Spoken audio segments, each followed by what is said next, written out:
Hey guys! So I did a Facebook post recently asking you guys what kind of video you would like to see, and I got all kinds of wonderful responses. But one of them was asking how my tarot class went, and so I thought I would just do a video kind of talking about my journey with tarot and what I've been doing and how it's been going and everything like that, especially coming from a beginner. You know, for those of you that are just starting out or that haven't really started yet, not quite sure where to start. Because the thing for me is tarot has always been it's always been really overwhelming. Just because, like, I feel like with oracle cards, at least from what I've seen, like, you flip them over and it kind of is what it is. One of the cards, I think it's the Energy Oracle deck that I was recommended. I mean, these are awesome cards, but I mean, they literally say, like, financial constraints, journey, the sun, like, they have very specific meanings behind them that they say right on the card. Whereas tarot, you really have to interpret the meanings, and I was really, I guess overwhelmed is the best way to put it, just because I know that you have the different court cards, and then you have the 4 different suits, and I knew that the suits all meant a certain thing, and then you have all the different numbers, which all the numbers mean something, and then the actual card itself and what it looks like means something, and I was like, nope, it's too much. Well, I was really happy that I took my tarot class. It was actually a, hey, we're not eating whatever it is you're eating. Sorry. Whoa, that was weird. My light changed, like, from to yellow. What are you eating? Monkey. Oh my gosh. Oh my god, what was I talking about? My class. Okay, so it was actually a 2-part class. The first part, she went over all of the different information with us. She gave us this folder and went over everything with us. And then the second class was supposed to be where we read for one another, and I actually chickened out and didn't go to the second class. Well, I partially chickened out. The other part is because the class really is an hour away. It was on a Sunday. It was in the middle of the day. Or it was an hour and a half away, so it was 3 hours in drive time.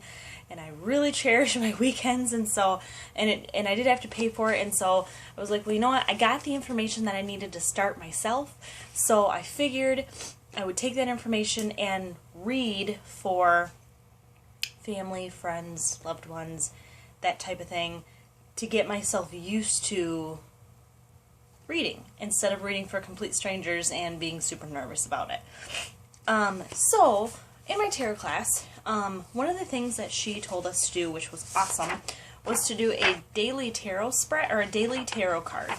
And I'm a terrible person, because I actually kind of got off the wagon. I did it really well through March 25th, and I should actually be, like, all the way on this next page, and I kind of stopped. Well, I did it for like 4 days past that, and I didn't record it, and I'm awful. I'm awful with just staying on task with things in general. Like, I get ADD, oh shiny, and, you know, I'm just like, oh look, shiny thing, new, oh let me, and then I completely don't do this stuff anymore, and this was actually really cool, so I need to pick that back up. But what I did, and you're not going to be able to see this because it's super tiny, but it says daily tarot spread, and then I did it 2 weeks out, so it's 2 weeks across, and then all the way down I put the, like, literally, whoop, all the cards.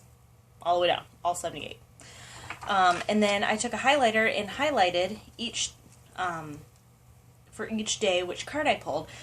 And then I wanted to go through and look at similarities, which was actually really interesting. So that was one thing that she taught us, or told us to, that recommended. But what she did is she went through and she kind of gave us a little bit of a history on the tarot. She talked to us about the major arcana and the minor arcana and what that kind of means. How the major arcana is more, when you flip those, they're more like the big cheese. Like, that's really what you're focusing on. They're major cards. You know, so like if you flip a major arcana, you know, that's kind of like the main point, whereas the minor arcana are the fine details. And then she goes through and does 0 through 21 of the major arcana from the Fool all the way through the universe, and kind of gives a very brief overview of what they mean in general. And then she goes through by numbers, and she adds numerology into it, and says, you know, what 1 through 9 and 0 means, so that when you're interpreting a card, you know, let's say you flip, I don't even know what's on top here. Okay, so let's say you flip the 7 of Wands. Whoop, pretty. So, you know, you can look in here, and so you can look at the 7 and read it for numerology. You can read it by wands and knowing what wands mean and how a wand has to do with the fire element. And then you can look into it as far as the actual picture itself. And so there's a lot of different aspects that you can look at with one card. So she goes through by the numbers, then she goes through the minor arcana as far as what the different suits are. So you have the wands, which are fire, the cups are water, the swords are air, and the pentacles are earth. And so that was actually a really nice thing coming from a witch's point of view, because I already have what those elements mean, and so, you know, kind of ingrained in my own persona. And so it was really nice to be able to associate those. It kind of made me a little more comfortable with the cards. I'm like, okay, a 7 of Wands, I know that a wand is a fiery element. So I know, you know, you have passion, you have love, you have lust, you have possibly anger, like those stronger emotions. Sometimes you have like that creativity, that spark, that type of thing that comes along with fire. And so a lot of that really focused, you know, really was already in here. So that was also really nice.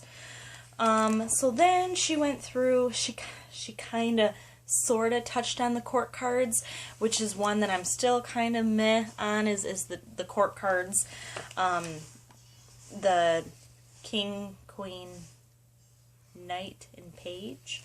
And so those, she basically said, she was talking about how when you have a court card, a lot of times they indicate an actual person. But that was kind of hard. You know, court cards can indicate people, past or present, with an impact on our lives. They can also, yeah. So, okay, a court card comes up and sometimes I still freeze because I'm like, But it's really nice to think of it as, I try really hard to think of it as like actual court. Like, what does it mean if you're a king? If you're a king of something, you're the ruler. You mastered it, like you're on top. If you're the page, which is kind of like a princess, or the knight, I kind of think of it as like the prince. You have those aspects. If you're the queen, it's kind of like the mother nature, that you know, humble, nurture, mother type thing. And so that kind of helps a little bit too. So then, she goes through and talks about preparing for a tarot reading, and this I really, really liked. She talks about how the tarot cards are something that should be sacred, they should be respected, and so that is why I went through and I made the box that I made, that I showed you guys in another video, for my Shadowscapes Tarot deck, because, you know, that it is a tool, so you would want to treat it with the kind of reverence that you would treat your athame, your wand, your cauldron. You know, you don't just want to take the cards and throw them in the bottom of your purse, or just like let them out to get dusty. Like, you really want to put them, even if you're just putting them in like a bag, you want to do something to, you know, show that you respect them. And I really liked that. You know, they are a tool for divination, so just like my pendulum, I'm not just going to throw my pendulum, you know, in the bottom of my purse. I have a little bag that I will put this in, and even sitting on my altar, I have a little jar that I put it in. Right now it actually is sitting just by a candle, but I also know that my altar is a sacred place, and so if something is sitting out on my altar, it's not really being disrespected. It's in a place of sacredness. So I really like that. And then another thing that I really liked is she actually went into detail about sacred space, and she actually, it was so magical. She went through and she actually created her own sacred space in her own way, in her own words, and it was beautiful how she did it. She called in the elements, she called in the archangels, she called in the suits, and she kind of gave just a little speech, a little entry for each one, stood in each of the directions with her hands out, just like you would if you were calling in a circle, and it was amazing. And so ever since then, whenever I've done a couple tarot readings, but whenever I've done them, I have called in sacred space, and I'm going to tell you what, the difference between when I call in sacred space and when I don't is noticeable. And I don't know why. I don't know if it's just the way I'm looking at it, but it really is noticeable. Like, I get so much more from the cards when I call in sacred space than when I don't. And so I have to sit down and I really want to rework my different elemental callings. But right now, I just wanted to share with you guys what I use when I call in sacred space. And this is for anything. This is for tarot and for just sacred space in general, like for circle. So I call to the north, element of air, Archangel Michael the Archangel. Our breath of life and sculptor, personal space. Please join your elemental kin and bless us with your guidance during this sacred time. For the east, I call to the east, Archangel Gabriel, an element of earth, our green mother and nurturer of all living things. And then I repeat the last two lines. For the south, I call to the south, Archangel Uriel, an element of fire, our protective father and source of passion. And then for the west, I call to the west, Archangel Raphael, an element of water, our soul's journey in connection to the unseen realm. And so, you know, I actually added in the archangel stuff after the tarot class, because I got really intrigued by archangels after that class, and so I kind of have started doing a little bit of research and kind of working them in a little bit where I can. There was a lady that was there that actually works with the archangels, and she said her life has just completely changed after doing so, and I thought it was so interesting. Kind of like, you know, with spirit guides and that type of thing, only she works with the archangels. So I kind of incorporated them into things, and I'm working on, like I said, kind of revamping those, and so it'll be interesting to see what I come up with once that's done. So then she kind of talks about, you know, same thing, calling in to connect, call in your spirit guides or angels, the directions, your higher power, the type of sacred space.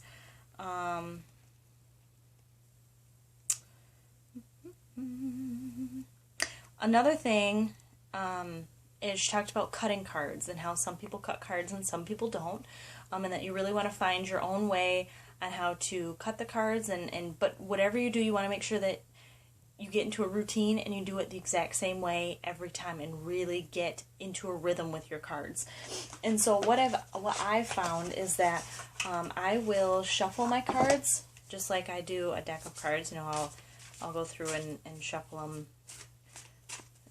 I don't really have a set number on how many times. It's kind of like a feeling. Like as soon as I feel like they're shuffled to where they should be, then I stop. And then I will cut them into 3 decks. And then, so I have 1, 2, 3. And then I take the middle deck, put it over the first deck, and then put it over the last deck. I don't really know why. That's the first thing that I did when I first tried it, and it kind of stuck. And so that's what I've done.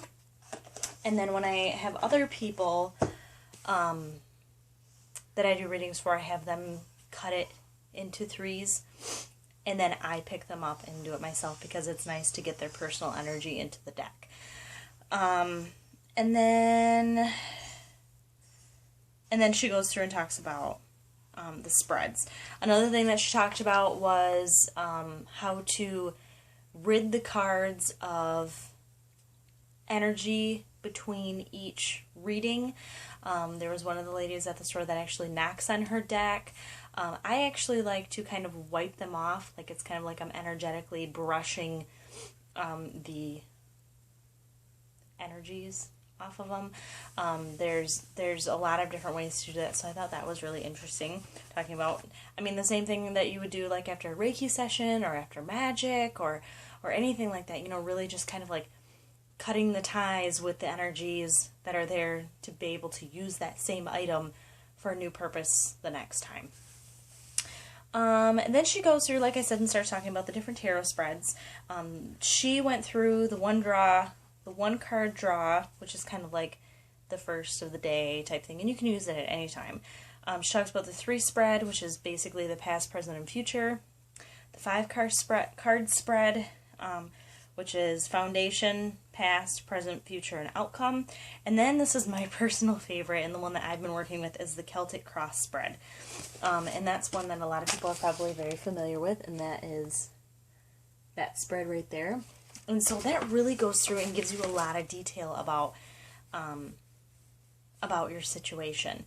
And so I've been using that one a lot. And so I've noticed when doing the card, okay, so I went through and like I said, I have the Shadowscapes Tarot deck. And before I did any readings with it, I made myself go through the entire deck, card by card, look at the card, read what the author wrote about the card, because they're beautiful stories, and really focus on the imagery, the symbolism, to kind of see where the author's coming from, and to really get to know each card.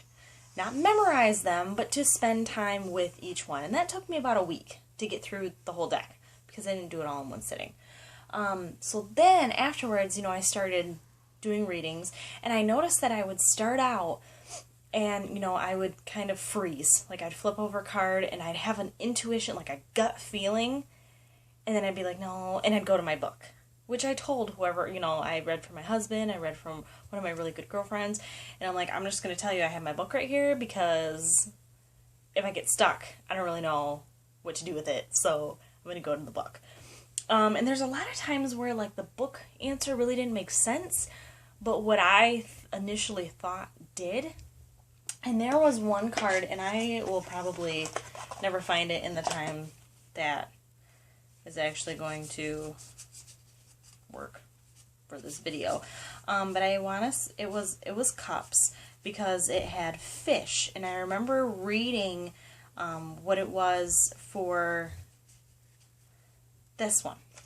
So it's the 9 of Cups. See all the fish? Okay.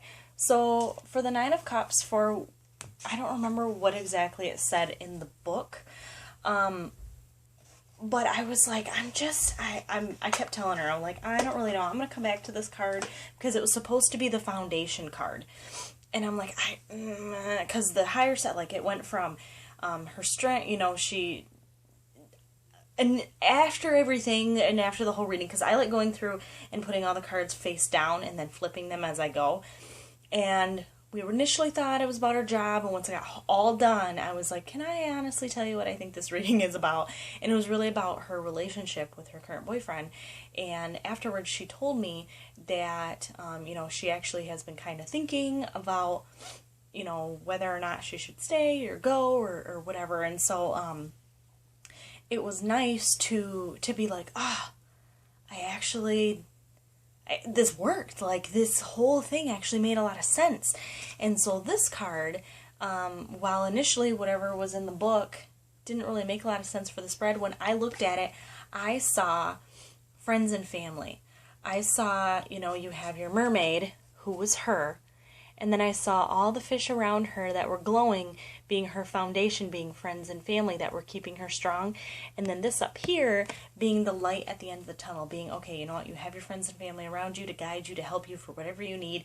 There's that light. So one of the cards right above that was the Tower. So it's like, yeah, you have something that you built up, you put a lot of time and energy into, that's going to crumble. Okay, so it may be a new beginning, it may be an end of a relationship, it may be something, but it's going to take a lot out of you, but you have your friends and family around.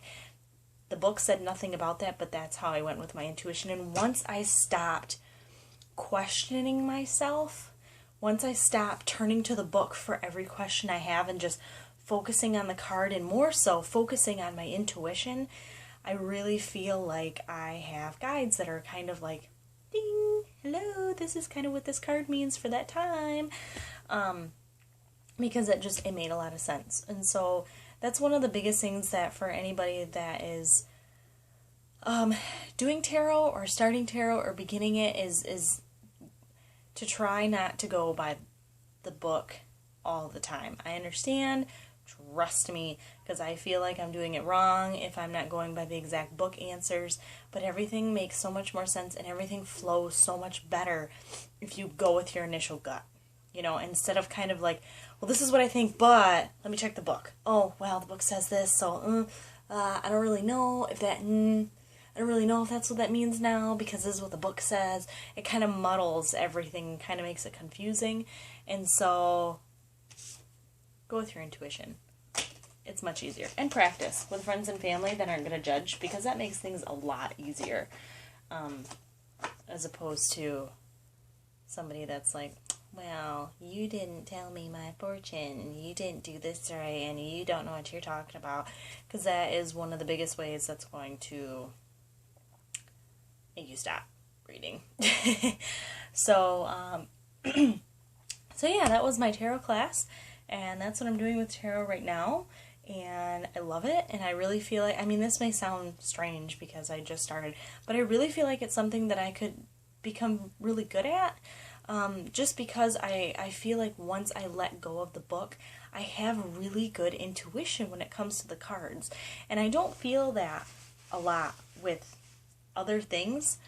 So I'm kind of excited to see where this goes and to see if it develops into anything. So I hope you guys have an awesome night. I know this was a long video, but I had a lot to say and I'm a little long-winded tonight for whatever reason.